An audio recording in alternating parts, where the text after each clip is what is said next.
여러분 안녕하세요. 롱장입니다. 오늘은 좋은 기사가 있어서 내용을 같이 공유하고 싶어서 켰습니다. 편안하게 듣는다고 생각하시고요. 같이 보시면 좋을 것 같습니다.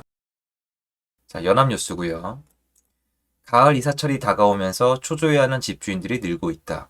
그 이유는 올가을 계약기간이 만료되는 전세 세입자들이 최근 전세가가 대폭 내린 만큼 다른 곳으로 옮겨가거나 연장 계약 시 전세금을 낮춰달라는 요구를 해올 것이 뻔하기 때문이다.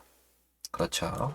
또한 전세 계약이 끝나지 않은 상황이더라도 감액을 요구해올 가능성이 있어 집주인들로서는 이래저래 고민이 아닐 수 없다. 지금까지 전세가가 떨어진 일이 거의 없기 때문에 집주인은 계약이 만료될 때마다 기존 세입자에게 전세금을 더 올려달라고 요구하거나 그 요구가 받아들여지지 않으면 다른 세입자로 대체하면서 세입자 위에 군림해 왔던 게 사실이다. 그러나 이제 이 같은 관행이 깨진 만큼 세입자를 동등한 입장으로 인정하는 것이 무엇보다 중요하다는 것이다. 그래야만 세입자와 원만한 합의를 도출해낼 수 있다. 집주인이 적극적으로 나서야 한다. 올 가을철에 전세계약이 만료되는 세입자를 둔 집주인은 적극적으로 나서 세입자가 연장계약을 할지 여부를 확인하는 게 중요하다. 세입자가 연장계약 의사가 없을 경우에는 되도록 빨리 새로운 세입자를 구한 뒤 그 차익만큼을 보전해주는 방법을 강구해야 하기 때문이다. 이 경우 여유자금이 없으면 일단 세입자에게 그 같은 사실을 솔직하게 알리고 서로 합의하는 방법을 찾아야 한다. 합의는 차익을 일정 기간 이후 돌려주는 것으로 약속어음을 발행해주고 공증을 해주거나 근저당을 설정해주는 것 등이 대표적인 방법이다. 특히 서로의 이해가 상충돼 세입자가 중도금 반환 청구 소송 등 법원의 호소, 최악의 경우 경매까지 이르면 집주인은 물론 세입자도 유리할 것이 없다. 따라서 세입자에게 이 같은 사실을 인식시켜 합의를 도출하는 쪽으로 세입자를 유도해야 한다. 내용이 좋습니다. 지금 집주인분들이 알아둬야 되는 것입니다. 여태까지 태도가 좋지 않았던 집주인분들은 인식의 전환이 필요합니다.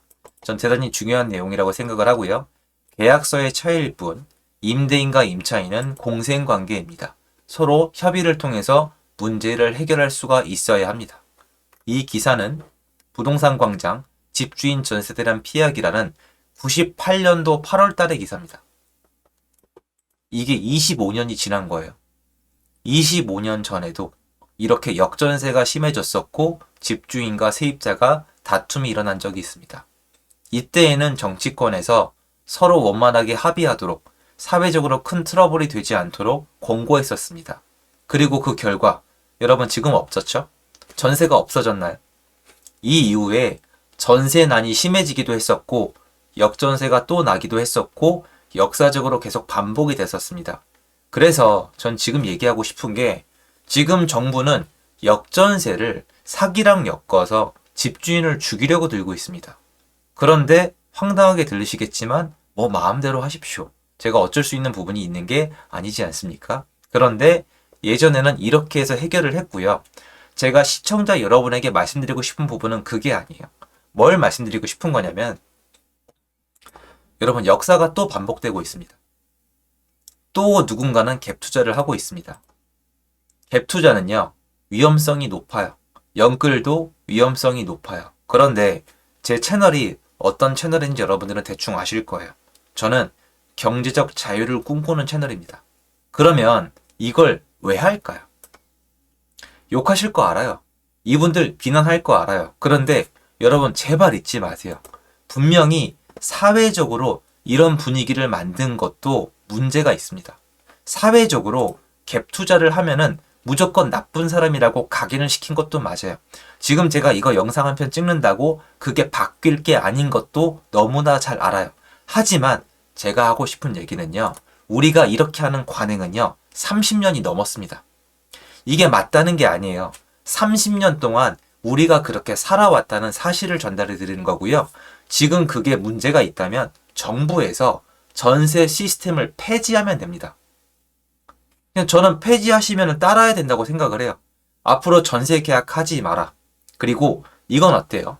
전국을 토지거래 허가구역으로 묶는 거예요. 지금 잠실처럼요. 뭐 어때요? 해도 아무 말도 안 하는데.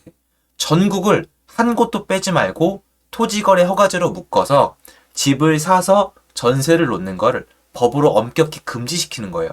그러면 이런 일은 없습니다. 그런데 도대체 왜 못 없앨까요? 이것 때문이에요, 여러분. 이것 때문. 이거. 30년 동안 이렇게 살아온 이유가 뭐겠어요? 전세에 대한 수요가 있기 때문이에요. 비싼 월세를 내면 내 인생의 발전이 없기 때문이에요. 전세로 돈을 모아서 집을 사고 싶거나 전세란 제도가 마음에 들기 때문이에요. 그런 이상 이건 안 없어집니다. 그러니까 전 질문은 이건 어떻게 할 거냐는 거예요. 자, 그러면 이거 하는 사람들은 왜 그럴까요? 맞아요. 월급으로 답이 없어요. 이거 투자해서 목돈을 모으려는 거예요. 그거 비난받는 거 감수할걸요? 왜냐면 생각해 보세요. 저도 옛날에 해봤지만 직장 생활하면서 누구 욕 안 해요? 욕 안 먹어요? 어차피 욕 먹고 누군가 욕하면서 노예처럼 일하면서 월급 받고 일한단 말이에요. 전 엄청난 시간을 거기에 쏟았어요. 제 모든 인생을 그 직장 생활을 위해서 갈아 넣었습니다. 제가 공부한 것도 모두 직장을 얻기 위한 거였어요. 하지만 내 인생은 전혀 변하지 않았죠. 누군가한테 욕을 먹으면서 누군가를 욕하면서 살았습니다. 자, 그런데 인생이 변하지 않아요. 그런데 한동안 쭉 지켜보니까 30년 동안 전세를 끼고 집을 사놨던 사람들이 훨씬 더 잘 사는 거예요. 대표적인 사례가 저희 어머님이십니다. 저희 어머니가 힘들게 사셨어요. 근데 집을 안 사셨어요. 저희 집 생기는데 한 25년 걸린 걸로 제가 알고 있는데, 아시는 분들은 전세 끼고 집 사놔서 그렇게 열심히 사신 저희 어머님보다, 물론 그분들도 열심히 살았겠지만 훨씬 더 나중에 잘 사시더라고요. 그러면 그건 누가 욕해요? 그건 당연한 거잖아요. 그 사람들이 잘했으니까 더 잘 사는 거잖아요. 그래서 30년 동안 그런 역사가 쌓여서 이게 안 없어지는 거예요. 그러면 이거를 범죄화시킬 게 아니라 양성화시키든지 없애든지 하면 될 거 아니에요. 심지어 여러분, 많은 분들이 까먹고 계신데 25년 전에도, 그리고 25년 그 기간 중간에도 역전세 그리고 전세금 반환 문제 있잖아요. 계속 문제됐었고요. 전세 사기요. 계속 있었어요. 형태가 바뀌었을 뿐입니다. 그런데 많은 분들이 마치 전세에 이제 와서 큰 문제가 발생한 양, 전세 사기가 이제 와서 신종 범죄처럼 떠오른 양, 현 정부에서 뭔가 새로운 걸 도입하는 양 생각을 하시는데 절대 아니에요. 제 영상을 통해서 그것만큼은 말씀드리고 싶어요. 역사의 반복일 뿐이에요. 전세 사기요? 안 없어질 거예요. 그놈들 잡아서 찢어 죽여야 되는 거 전 응원하고 100% 지지해요. 하지만 없어지지 않아요. 특히 매매가랑 전세가가 붙어 있다면 더더욱 없어지지 않아요. 완전 판을 깔아준 거예요. 좋은 태도를 가지고 선의를 가지고 임대사업을 하고 싶은 사람들을 밀려낸 자리에 사기꾼들이 들어왔을 뿐이에요. 자, 그리고 오늘 내용 정리 하나예요. 여러분이 보시기에 전세 제도가 없어질 것 같아요. 갭 투자가 없어질 것 같아요. 참고로 여러분, 갭 투자하신 분들 중에서 인생 역전하신 분들도 많아요. 아까 말씀드렸지만 여러분 부모님 세대 중에서 근면성실하게 월급만 모은 분들보다 갭 투자하신 분들 중에 더 잘 사시는 분들이 확률적으로 높아요. 우리 세대에는 없어질 수도 있는 건 맞아요. 하지만 이대로 간다면 역사는 반복돼요. 지금은 전세가 다 한없이 무너지고 역전세만 날 것 같지만 제가 현장에 나가보니 강남과 송파 일부 단지는 전세가 나오면 바로 나가기 시작했습니다. 절대 선동이 아니에요. 저 진짜 현장에 나가서 확인하고 온 거고요. 확인이 되신 분들은 댓글 달아주셔도 감사합니다. 그 단지만 그래요.